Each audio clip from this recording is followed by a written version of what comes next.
Hello friends, welcome to my channel. आज के इस वीडियो में हम लोग आरआरबी एनटीपीसी के एक और प्रीवियस ईयर क्वेश्चन पेपर को आपके साथ डिस्कस करेंगे, वो भी यूथ कंपटीशन टाइम्स के बुक के अकॉर्डिंग।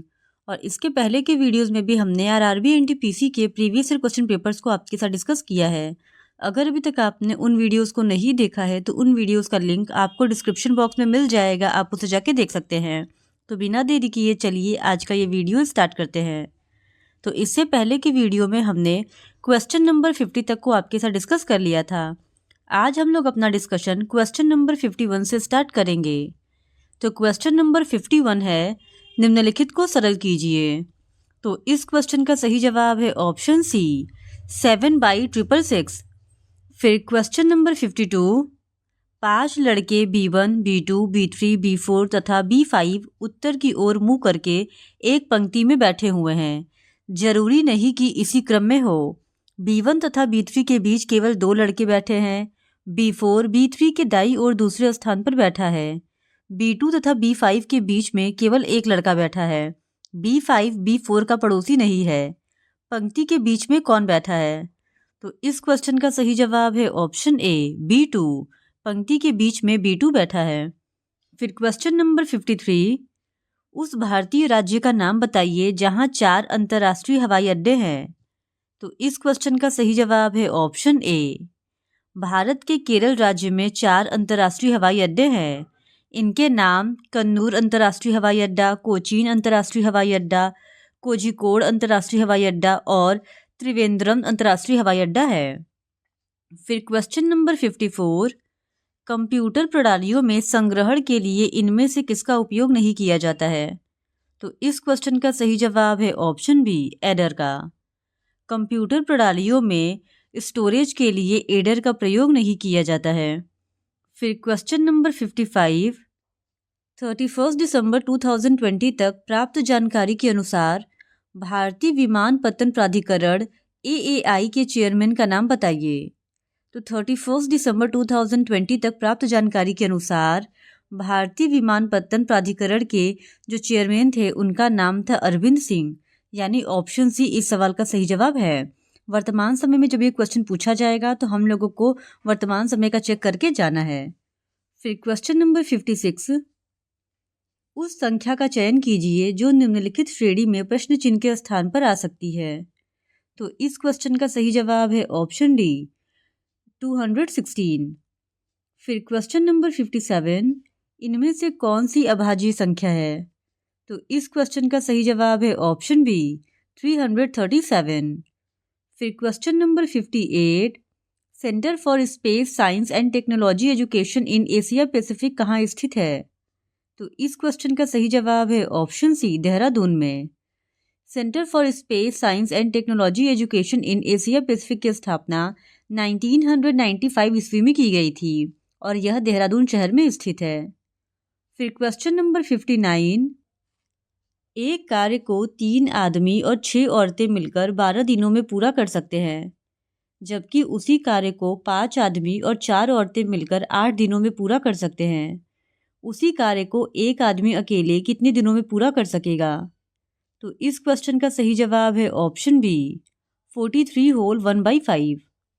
फिर क्वेश्चन नंबर 60, दिए गए समीकरण में x और z के उच्चतम मान ज्ञात कीजिए। तो यहाँ पे एक इक्वेशन दिया गया है और हम लोगों को इक्वेशन में x और z के हाईएस्ट वैल्यू को फाइंड आउट करना है। तो इस क्वेश्चन का सही जवाब है ऑप्शन सी, x का वैल्यू होगा 3 और z का वैल्यू होगा 1। फिर क्वेश्चन नंबर 61, उस संख्या का चयन कीजिए जो निम्नलिखित श्रेणी में प्रश्न चिन्ह के स्थान पर आ सकती है। तो यहाँ पे इस सीरीज में क्वेश्चन मार्क की जगह क्या आएगा ये बताना है। तो इस क्वेश्चन का सही जवाब है ऑप्शन डी, 100। फिर क्वेश्चन नंबर 62, 3 बर्तनों में क्रमशः 204, 136 और 119 लीटर पानी भरा हुआ है। उस छोटे बर्तन की अधिकतम धारिता ज्ञात कीजिए जिससे सभी बर्तनों के पानी को निश्चित बार में पूर्णतया मापा जा सकता हो। तो इस क्वेश्चन का सही जवाब है ऑप्शन बी, 17 लीटर। फिर क्वेश्चन नंबर 63, यदि एक वस्तु 150% के लाभ पर बेची जाती है तो उसके क्रय मूल्य और उसके विक्रय मूल्य का अनुपात ज्ञात कीजिए। तो इस क्वेश्चन का सही जवाब है ऑप्शन ए 2:5।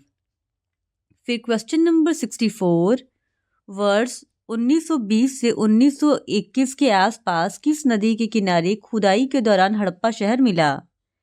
तो इस क्वेश्चन का सही जवाब है ऑप्शन डी रावी।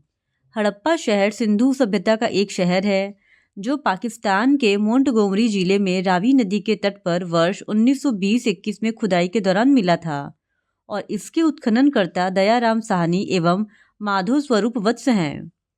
फिर क्वेश्चन नंबर 65, यदि √x divided by √169 equals to 0.05 है तो x का मान ज्ञात कीजिए। तो इस क्वेश्चन का सही जवाब है ऑप्शन सी 0.4225। फिर क्वेश्चन नंबर 66, नीचे दिए गए शासकों का सही कालानुक्रम क्या है? तो यहाँ पे 4 शासक दिए गए हैं और हम लोगों को इनका सही क्रोनोलॉजिकल ऑर्डर बताना है। तो इस क्वेश्चन का सही जवाब हो जाएगा ऑप्शन सी। सबसे पहले महमूद गजनवी, फिर उसके बाद मोहम्मद गौरी, फिर उसके बाद चंगेज़ खां और सबसे अंत में तैमूर। यानी कि ऑप्शन सी 2431 इस क्वेश्चन का सही जवाब होगा। फिर क्वेश्चन नंबर 67, यदि कोई राज्य संवैधानिक तरीके से संचालन में विफल होता है तो वहाँ राज्य आपातकाल लागू किया जा सकता है। इनमें से कौन राज्य आपातकाल की घोषणा कर सकता है? तो इस क्वेश्चन का सही जवाब है ऑप्शन सी भारत का राष्ट्रपति। राष्ट्रपति शासन का तात्पर्य राज्य सरकार के निलंबन और संबंधित राज्य में प्रत्यक्ष रूप से केंद्र का शासन लागू होने से है।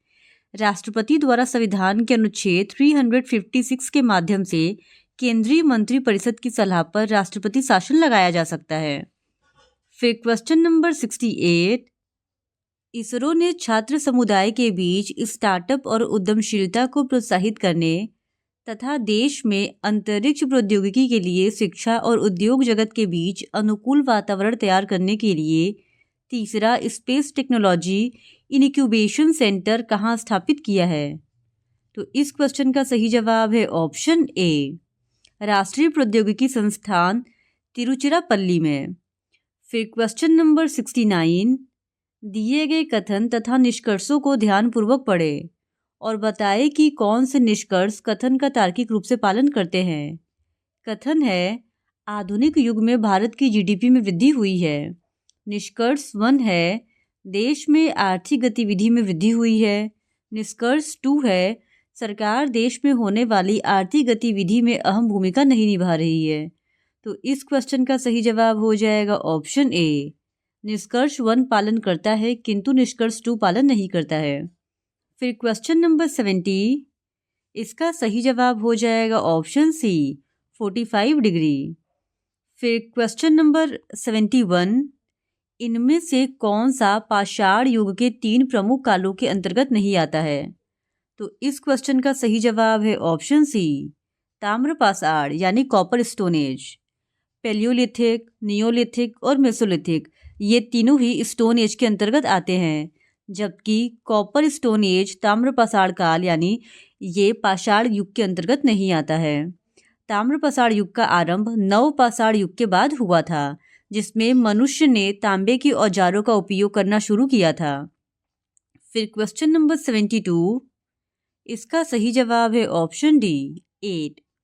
फिर क्वेश्चन नंबर 73, इसका सही जवाब है ऑप्शन बी यानी 0.01875। फिर क्वेश्चन नंबर 74, निम्नलिखित में से कौन सी नदी बंगाल की खाड़ी में गिरती है? तो इस क्वेश्चन का सही जवाब है ऑप्शन बी कावेरी। कावेरी नदी बंगाल की खाड़ी में गिरती है। यह नदी कर्नाटक के कोडागु जिले में ब्रह्मगिरी पहाड़ियों से निकलती है तथा तमिलनाडु में तिरुचिरापल्ली के निकट बंगाल की खाड़ी में गिर जाती है।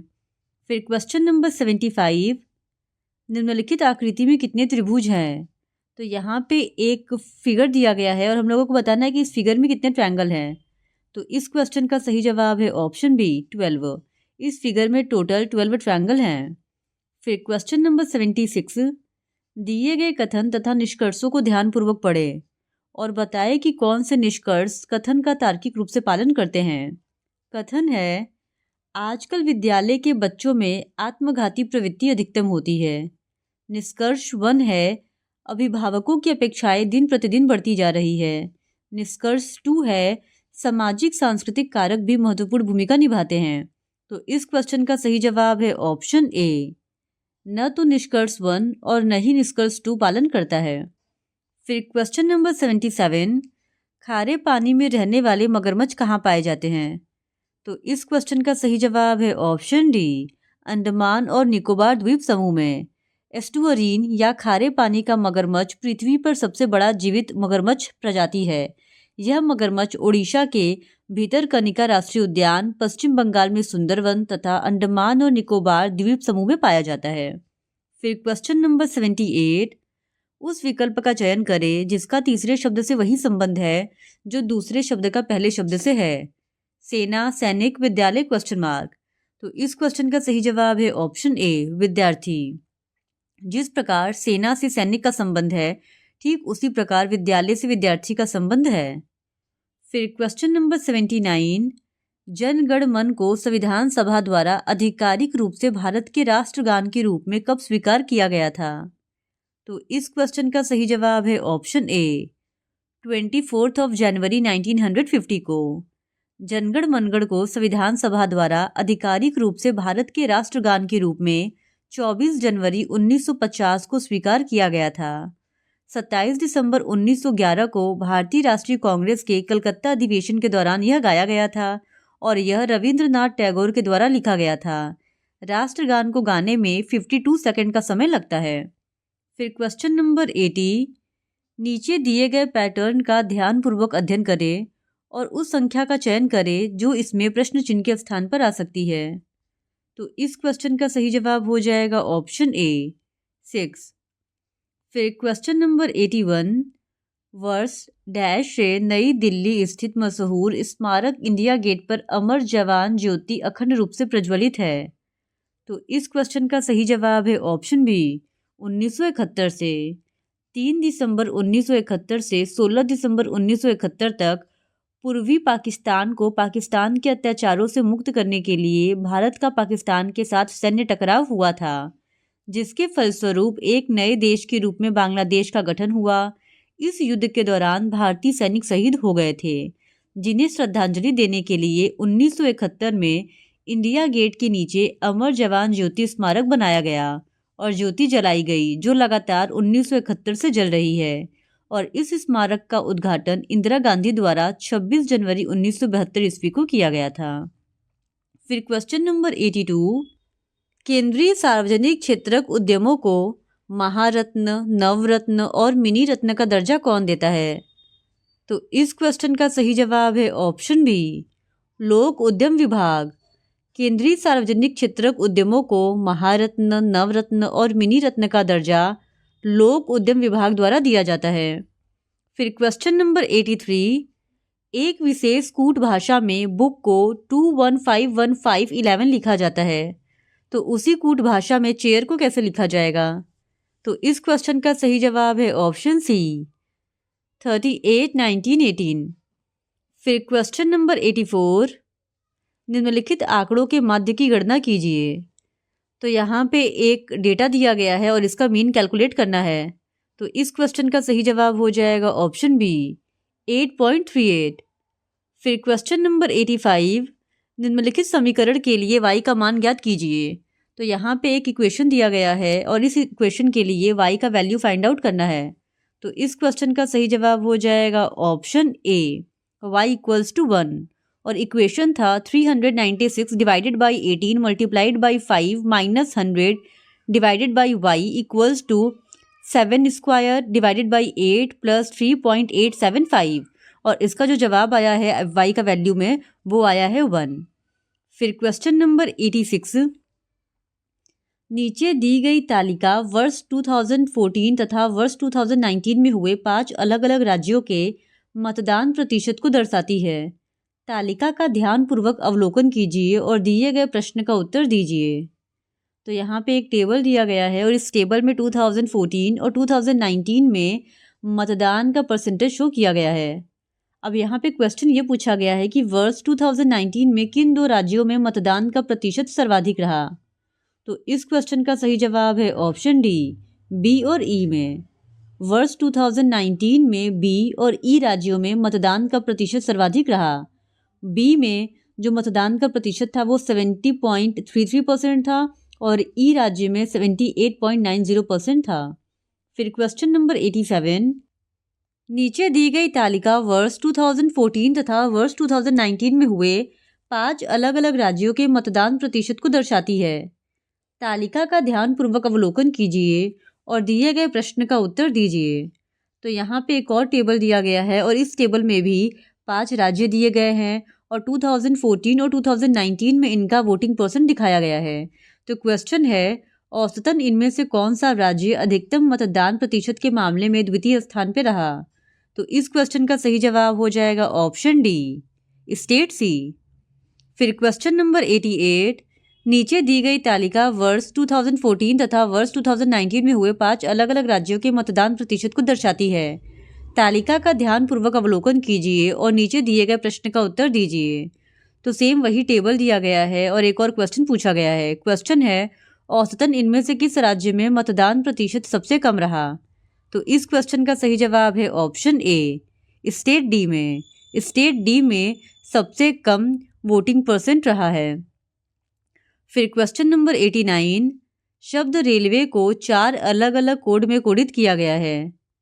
अब क्वेश्चन ये है कि निम्नलिखित में से कौन सा कोड बर्थ को YVIGS के तौर पर लिखने के लिए इस्तेमाल किया जाता है। तो इस क्वेश्चन का सही जवाब है ऑप्शन बी, कोड 3। फिर क्वेश्चन नंबर 90, निम्नलिखित अनुच्छेद को ध्यानपूर्वक पढ़िए और नीचे दिए गए प्रश्न का उत्तर दीजिए। प्रश्न है, 5 मित्र ABCD और E कैंटीन में एक गोल मेज के चारों ओर बैठे हुए हैं। वे दाएं से बाएं BAED और C के क्रम में बैठे हैं। कुछ समय के बाद EB के साथ तथा AD के साथ अपना स्थान बदल लेता है। अब D कहाँ पर बैठा है। तो इस क्वेश्चन का सही जवाब है ऑप्शन सी, E और B के बीच में। फिर क्वेश्चन नंबर 91, 7 लड़कियां ABCDEF तथा G दक्षिण की ओर मुख करके एक पंक्ति में बैठी हुई हैं। जरूरी नहीं कि इसी क्रम में हो। C D के दाईं ओर निकटतम स्थान पर है, D बाएं सिरे से तीसरे स्थान पर है, A किसी एक सिरे पर है तथा E की पड़ोसी है। E तथा C के मध्य केवल B बैठी हुई है। इनमें से कौन सी लड़कियां एक दूसरे के बगल में नहीं बैठी हैं।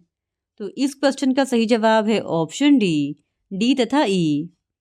फिर क्वेश्चन नंबर 92, नीचे 4 पद दिए गए हैं जिनमें से 3 पद किसी तरह से संगत है और एक असंगत है। असंगत पद का चयन कीजिए। तो इस क्वेश्चन का सही जवाब हो जाएगा option C, inspector. Advocate, teacher और डॉक्टर ये सभी किसी एक चीज में स्पेशलाइज्ड होते हैं, जबकि इंस्पेक्टर किसी विशिष्ट कार्य के लिए नहीं होते हैं। फिर क्वेश्चन नंबर 93, नीचे 4 पद दिए गए हैं जिनमें से 3 पद किसी तरह से संगत है और एक पद असंगत है। असंगत पद का चयन करें। तो इस क्वेश्चन का सही जवाब हो जाएगा ऑप्शन डी, RSU। फिर क्वेश्चन नंबर 94, उस संख्या का चयन कीजिए जो निम्नलिखित श्रेणी में प्रश्न चिन्ह के स्थान पर आ सकता है। तो यहाँ पे एक सीरीज दिया गया है और हम लोगों को बताना है कि क्वेश्चन मार्क की जगह क्या आएगा। तो इस क्वेश्चन का सही जवाब हो जाएगा ऑप्शन ए, 47.5। फिर क्वेश्चन नंबर 95, एक विशेष कूट भाषा में आर्मी को XOJV लिखा जाता है, उसी कूट भाषा में कैलकुलेटर को कैसे लिखा जाएगा। तो इस क्वेश्चन का सही जवाब है ऑप्शन बी, ZXIZRIXQLO। फिर क्वेश्चन नंबर 96, निम्नलिखित अनुच्छेद को ध्यानपूर्वक पढ़िए और नीचे दिए गए प्रश्न का उत्तर दीजिए। एक चूड़ी बेचने वाला चूड़ी बेचने के लिए प्रतिदिन अपने घर से गांव ए में जाता है। उसके घर और गांव ए के बीच की दूरी 5.5 किलोमीटर है। गांव ए से वह गांव बी में जाता है। गांव ए से गांव बी की दूरी 4.5 किलोमीटर है। गांव बी से वह बाजार जाता है। गांव बी और बाजार के बीच की दूरी 3.5 किलोमीटर है। बाजार से वह सीधे घर जाता है। इसके घर एवं बाजार के बीच की दूरी 3 किलोमीटर है। दिए गए विकल्पों में से उसके घर एवं गांव बी के बीच की दूरी कितनी है। तो इस क्वेश्चन का सही जवाब हो जाएगा ऑप्शन सी, 6.5 किलोमीटर। फिर क्वेश्चन नंबर 97, नीचे दिए गए पैटर्न का ध्यानपूर्वक अध्ययन करें और उस अक्षर का चयन करें जो इसमें प्रश्न चिन्ह के स्थान पर आ सकता है। तो इस क्वेश्चन का सही जवाब हो जाएगा ऑप्शन बी, क्वेश्चन मार्क की जगह ई आएगा। फिर क्वेश्चन नंबर 98, एक विशेष कूट भाषा में मैंगो को LZMFN लिखा जाता है, उसी कूट भाषा में एप्पल को किस प्रकार लिखा जाएगा? तो इस क्वेश्चन का सही जवाब है ऑप्शन ए, ZOOKD। फिर क्वेश्चन नंबर 99, एक विशेष कोड भाषा में नेशन को 72 लिखा जाता है, नेचर को 78 लिखा जाता है। इस कोड भाषा में पैक्ड का कोड क्या है? तो इस क्वेश्चन का सही जवाब है ऑप्शन सी, 39। फिर क्वेश्चन नंबर 100, एक विशेष कूट भाषा में कैलेंडर को 31125144518 लिखा जाता है, तो उसी कूट भाषा में वॉच को कैसे लिखा जाएगा? तो इस क्वेश्चन का सही जवाब है ऑप्शन बी, 23122038। तो इस प्रकार आज की इस वीडियो में हमने आरआरबी एनटीपीसी के एक और प्रीवियस ईयर क्वेश्चन पेपर को आपके साथ डिस्कस कर लिया है। और अगर आप आरआरबी एनटीपीसी के इसी तरह और भी प्रीवियस ईयर क्वेश्चन पेपर्स को देखना चाहते हैं तो please do subscribe to my channel and like this video. Thank you very much.